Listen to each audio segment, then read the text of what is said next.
ಅದ್ರ ಒಂದ್ ಆಕಳ ಒಂದು ಕರು ಮಿಸ್ ಆಗ್ಬಾರ್ದು. ಒಂದ್ ಆಕಳ ಅಷ್ಟು ಇಂಡಿವಿಜುವಲ್ ಫೋಟೋ ನಮ್ ಕಡೆ. ಧೈರ್ಯಲಿ ಡ್ಯೂಟಿ ಮಾಡ್ರಿ. 500 ವರ್ಷ ಏನು ಬದುಕಾಲಿಲ್ಲ ನಿಮ್ಗ. ಧೈರ್ಯಲಿ ಡ್ಯೂಟಿ ಮಾಡ್ರಿ. ठीक ಸರ್. ಅವ್ರು ಸೇಫ್ ಮಾಡೋದು ನಿಂತಿದ್ದಾರೆ. ಅಂಬರೀಶ್ 101% ಸರ್. ಈಗಲೇ ತಮಗೆ ಗೋಶಾಲೆ ಬಿಟ್ಟು ಫೋಟೋ ಹಾಕ್ತೀನಿ. ಹೀರೋ ಹತ್ತೀರಿ ನನ್ನ ಪಾಲಿ. ಪೊಲೀಸ್ ಆಫೀಸರ್ ನನ್ನ ಪಾಲಿ ನೀವೇ ಹೀರೋ ಹತ್ತೀರ ಉಳಿದು. ಹಾ ಓಕೆ. ಸಪ್ಲೈ ಮಾಡ್ತಾರೆ ಒಂದೊಂದೊಂದೊಂದು ವೈದ್ ಕಡಿತಾರೆ.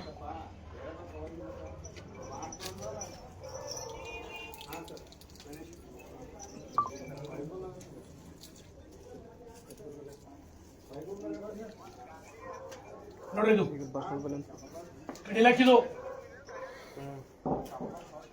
ಅಲ್ಲಿ ಅವ್ರು ಯಾರಿಗಾರ ಫೋನ್ ಹಚ್ಚು ಸಿಪಿ ಅಲ್ಲಿ ಯಾಕೆ ಬರ್ಲಾಗ್ಯಾರ? ಯಾಕ ಇಷ್ಟೊತ್ತಾಕ್ರಿ ಹೇಳಿನ್ರಿ ಅವ್ರಿಗೆ ಇನ್ಫಾರ್ಮ್ ಮಾಡಿ ಬಂದಿನ್ರಿ ನಾವು. ನನ್ಕಿನ್ನ ಮೊದಲು ನೀವ್ ಇರ್ಬೇಕ್ರಿ. ನಿಮ್ ಡ್ಯೂಟಿ ಅದ ಇದು ನಿಮ್ ಡ್ಯೂಟಿ ಅದ ಇದು.